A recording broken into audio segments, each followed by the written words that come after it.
welcome to another installment of the Fragments of Silicon reviews. 4 reviews up this week, the first of which is Superhot, specifically Superhot Mind Control Delete.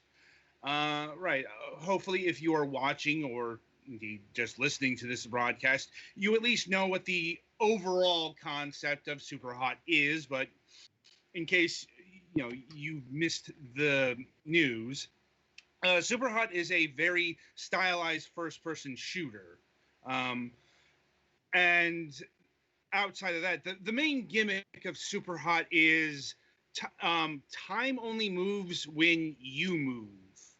But that's actually a lie. Time only moves at an appreciable rate when you move. That is also a lie.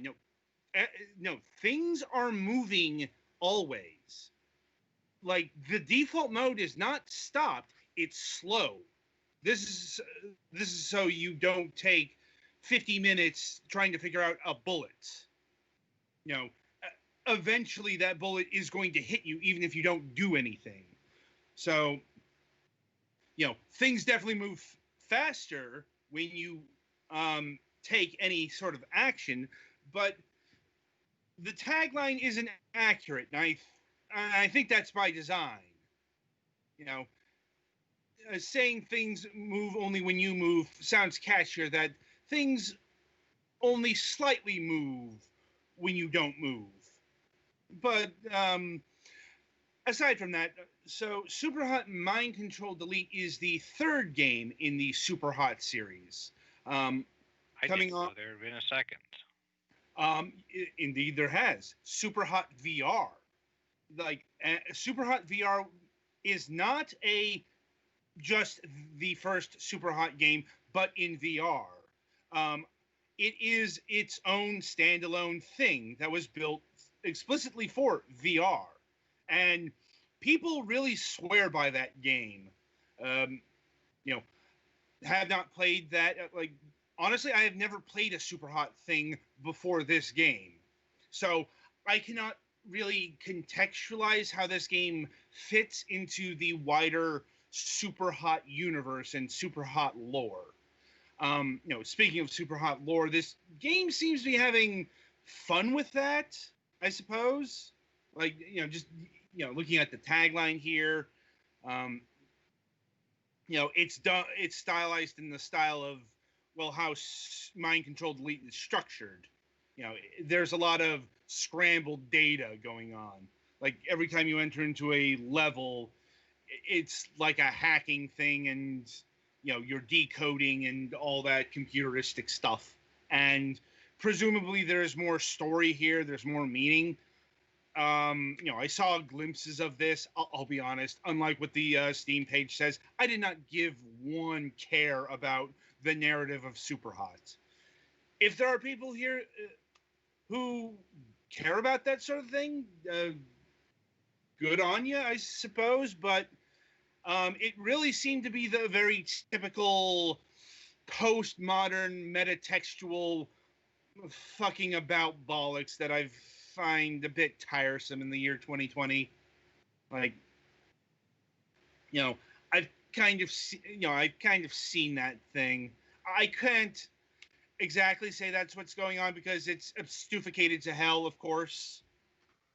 But I've never been interested in this game for its story.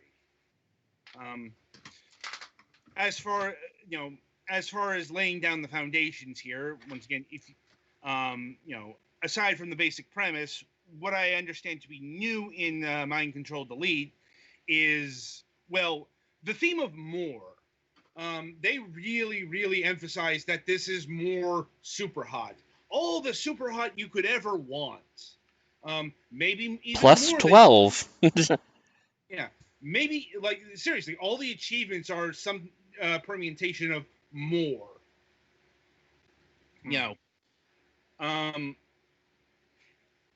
And yeah, there's and it's not just like the basic gameplay from the previous titles. They've added a whole bunch of new stuff, primarily new powers. Once again, this is just what I've researched. not 100% how everything compares because I do not have that frame of reference. Um, each one of these games is $25. So, uh, but as I understand, like they've added a whole bunch of new powers, also new conceits. Uh, like the other Superhot games, it's one hit, one kill. This you have a life bar after some opening chapter shenanigans, let's say. It's like, and the life bar is the more option. Um, because as you go through the game, you get there are two sets of powers. There are the core powers and there are the hack powers. The core powers, these are the things that you will select for a level set, and that will define what particular power you got. It's either like more health, um, a dash move, an ability to switch bodies, and the ability to throw and return a katana to your hand. I, I think there's a fifth power up, but I did not get that far to unlock that particular one. Um, and the hack power ups, these are things that unlock during a level set, and they will bestow various functionalities. Some generic, like explode, where if you grab any sort of object, it'll explode on impact. Or weapon master, which will increase your melee damage and range. Fast move, just moving faster.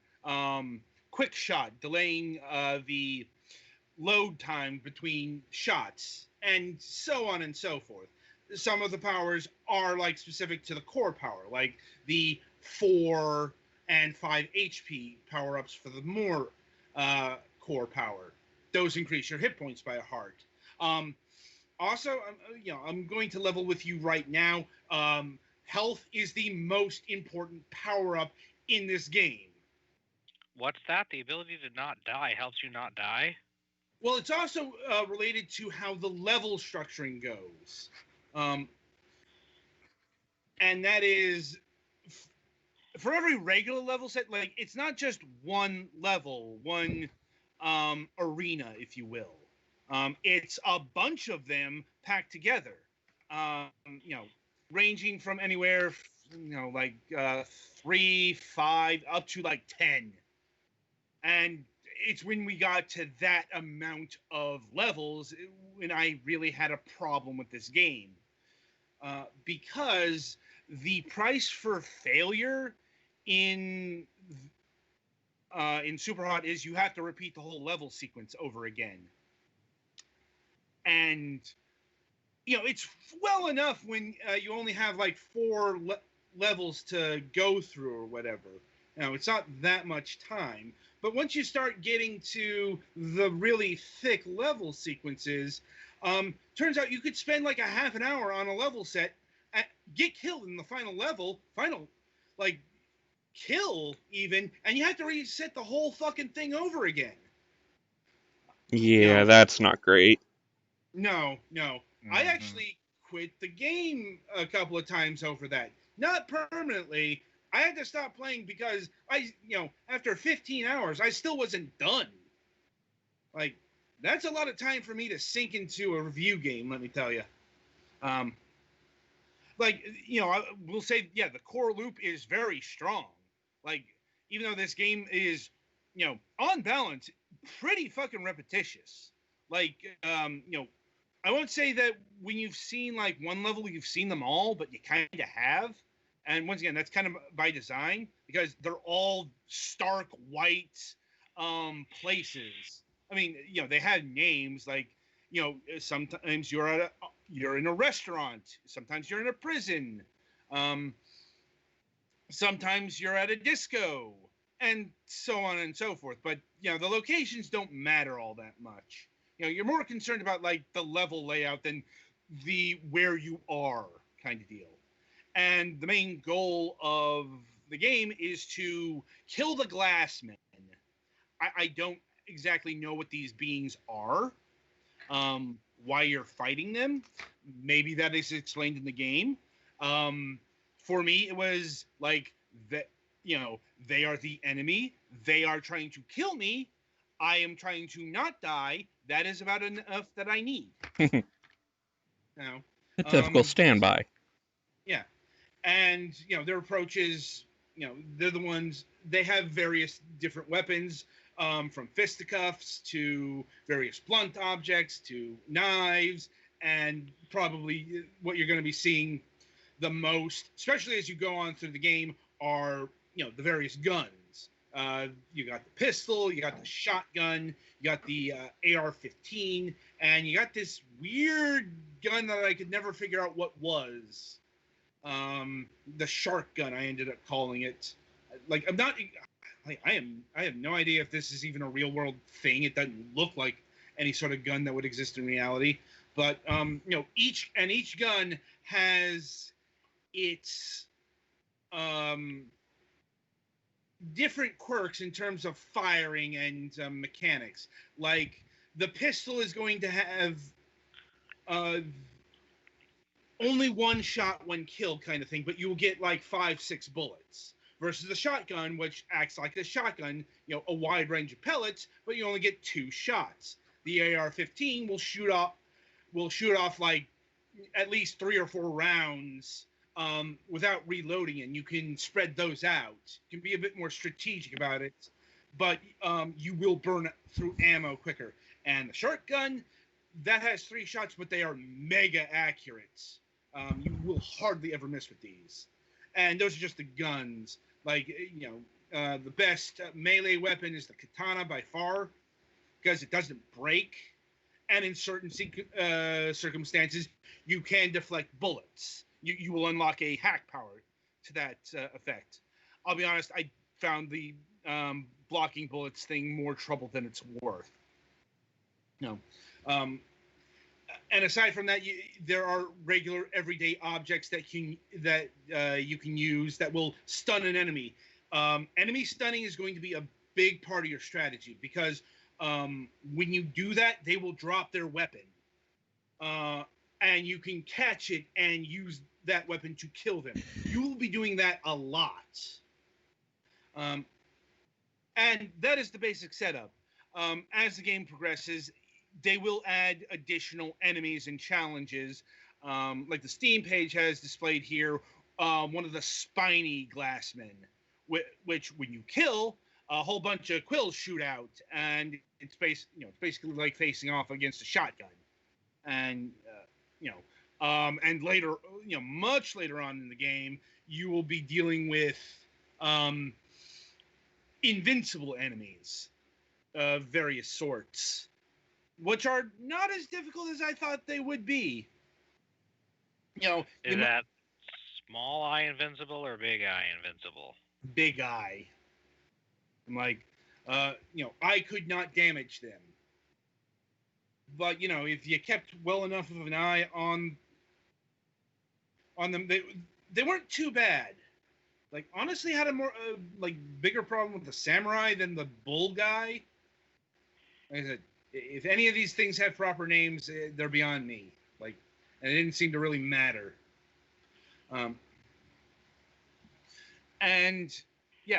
So this game definitely fulfills the quota of more. In most respects, other than the music, in that in most instances, there's not really all that much. Not every instance, that fucking disco level with its, all of a sudden, very loud techno music blares. Like, because you're in a disco. Most other levels? Yeah. So that was actually a nice use of diegetic music, because most levels don't have music, because you're not really expecting music at the fucking prison or the sewers. Just a weird detail, and so kudos to them for that. Let's see.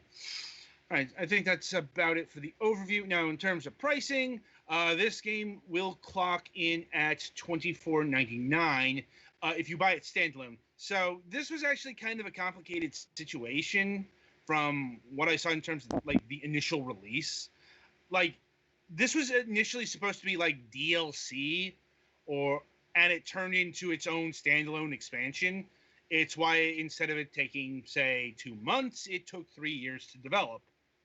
Um, but if you had the original Superhot game, you would have gotten this for free.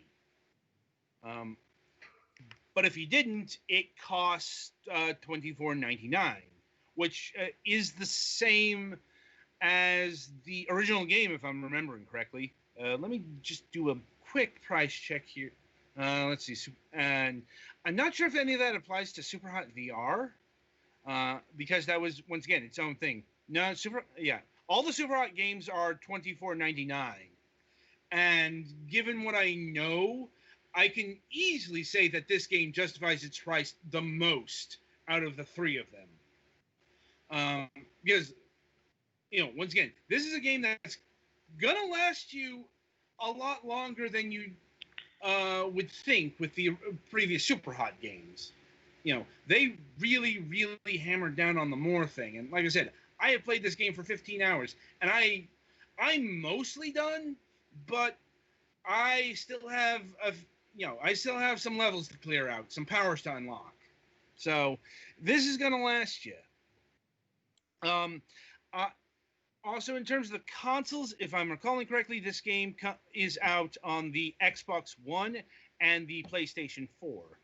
There's a weird, for whatever reason, they don't have any current plans to release Superhot Mind Control Delete on the Nintendo Switch, which is a shame, actually, because this game could work perhaps best on the Switch.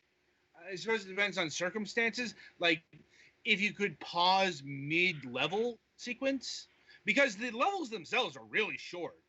Like, maybe a couple minutes at most.